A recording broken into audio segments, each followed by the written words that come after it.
All right, so this is a Corian sink. We're going to be undermounting it on a Corian countertop. When you're doing a Corian undermount sink, and that's just the brand of it, you want to make sure that you're marrying it up with the same type of material. So you want to make sure that you're mounting it on a Corian countertop. You can use it on other materials such as Gibraltar or various different forms of this type of material, but it will void the warranty. So if you want to keep the warranty, you have to make sure that all products are the same. So the countertop material we are using is Corian. The sink is manufactured by Corian, and we will be using Corian adhesive, which is a two-part adhesive with a catalyst right here and a color matched epoxy right here to bond this to the counter. It's a chemical bond. The color match is for the countertop material, not for the sink. Sinks are always solid in color. For Corian, you can get them gray, beige, white, off-white, but you cannot get anything that matches the countertop directly. So when I take the sink out of the box, and we've already done that here, I go and the first thing I do is I check the top ring and I make sure that it's flat. I don't have any curves or dishes in it. Otherwise, that's going to not give me a good seal when it bonds against the counter. Then I'll go through with a piece of scrap sandpaper I have, usually somewhere around a 180 or a 220, and I sand off any dark pieces I see that might be pencil marks or ink marks or anything that may interfere with the bonding process. Also, inside the rim, sometimes you can get a little bit of coloring, so you just lightly break it to be able to get anything off. If you do not do that, the adhesive that you use will cause that color, pencil, whatever it is, to run. That will get in between your seam of your sink and your counter deck, and you won't be able to sand that out. You'll see it, and it will look like a blemish in the counter. So once I do that and I sand around and I make sure that that ring looks okay, I also look at the inside of the sink. So on the inside of the sink, I want to make sure that I don't have any cracks. I check around the drain to make sure it's not cracked, looking inside the drain as well to make sure that there's no cracks or anything present. If that's the case, you cannot use the sink. You will have to get another one, as this sink is all poured as one, and that will affect it, especially if you put a garbage disposal or something in the drain area. Eventually that vibration will cause the whole sink to crack apart. Then I take the sink and I turn it over, because when we lay out these sinks, we lay them out upside down. Now we've already measured out for our center line, and our center line is always the center of the cabinet that the sink is going in. So we measure out for our center line, and our center line on this is 45¼ inches from the wall side.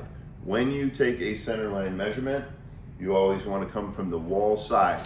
You do not want to come from the overhang side of a countertop where it has a finished edge, because the overhang can vary.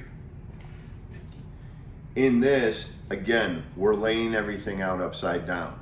So the countertop's upside down, the edge is being put on upside down. So you have to remember that if you're looking at a right side up drawing, it's going to be opposite that end when you go to lay out the center line. So we lay this out. We already pre-marked this for 45¼ on each side, and we have a marking down here. On these sinks, what they do is they put a little adhesive extra to mark the center of the sink on the front and back. They also do the same on the sides, and that gives you a way to level it from top to bottom. Now, the way we lay this out, typically a countertop is 25¼ inches deep. This one's 30 because we have a special application, but I happen to know that we're pulling the cabinet all the way to the front. A cabinet is 24 inches deep, usually from the front of the face frame, which means that this sink has to fit in there. Now, typically you will have an inch overhang on your counter, plus another 3/4 of an inch on your face frame. So that's going to put you at 1 3/4 inch bare minimum that you have to have this sink clear. So what I usually do is I float it somewhere around 3 inches from the front edge at first to see, because sinks vary in size. So I will measure from my front edge 25 inches to see how much I have.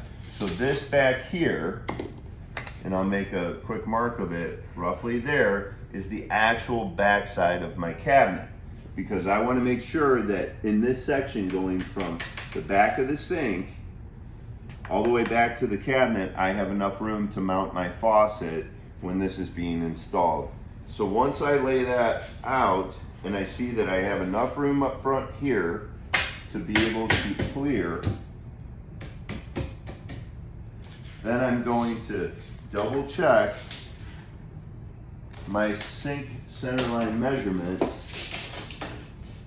to make sure I'm still falling where I need to. And then I can use these side pieces to make sure that my sink is real close to where it needs to be. So now our sink is lined up. We mark the front right here. As we mark the front, we know that when we go to put this sink back on and mount it, this is the way that we laid it out. We make a quick mark on the side where our marks come here, and we draw a pencil line all the way around the sink. I prefer to use pencil. It's easy to clean up. I don't recommend marker or a pen, as the marker is too permanent and the pen doesn't always show up on the Corian. So with that, we have now successfully laid out our sink, and our next step will be getting into the mounting process.